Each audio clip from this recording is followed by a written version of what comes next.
This is our primary sideline out of bounds play. Again, this assumes that the defense is putting pressure on us everywhere.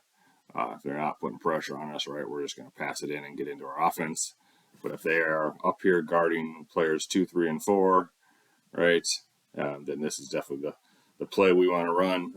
We just call it sideline, our sideline out of bounds play.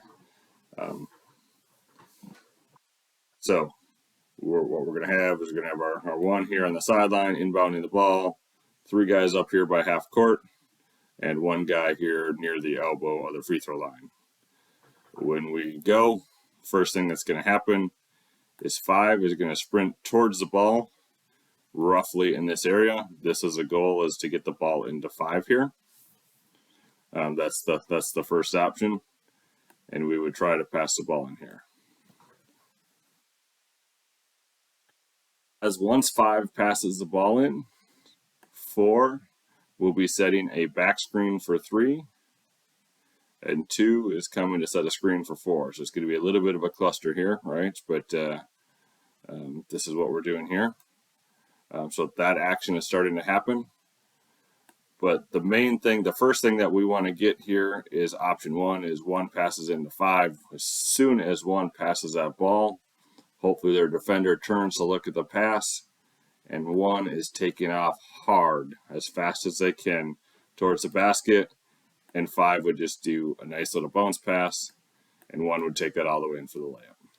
That is the number 1 option that we want here. Okay?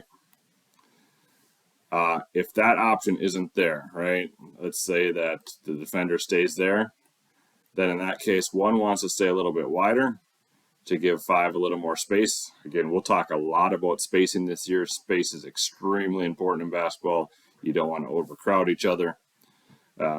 So if 1 can't get there, right, is cut off, you kind of want to give space, come out here, or the other part is, I guess maybe let's say that we did make the pass back here. Many times this defender jumps back, then 5 wants to roll towards the basket here as well.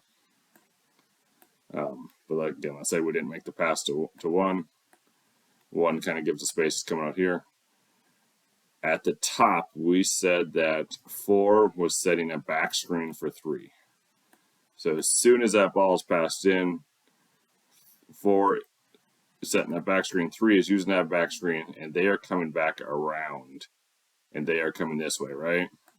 So if he can't pass to 1 and he can't drive, the next option is catching 3 back here. We might be able to get a cutter here and take that all the way in for a layup. So let's say that we can't hit 1 slashing in, 5 can't drive, or we can't get to 3. Then we said, hey, the last thing was 2 setting a screen for 4, right? So in that case, if we can't get it into 5, right, 1 would still have the ball here. Sorry. So if we can't get it in there, right, 2 is coming back to set a screen for 4. 1's popping out here to get the ball. After 2 sets a screen, they're sealing their guy, and they're coming back, and we should be able to get the ball into either 2 or 4 and then just get into our offense. Again, can be run, obviously we can run this from either side. We'll go through this, but wanted to give a video. This is just our sideline out of bounds play. We just call it sideline.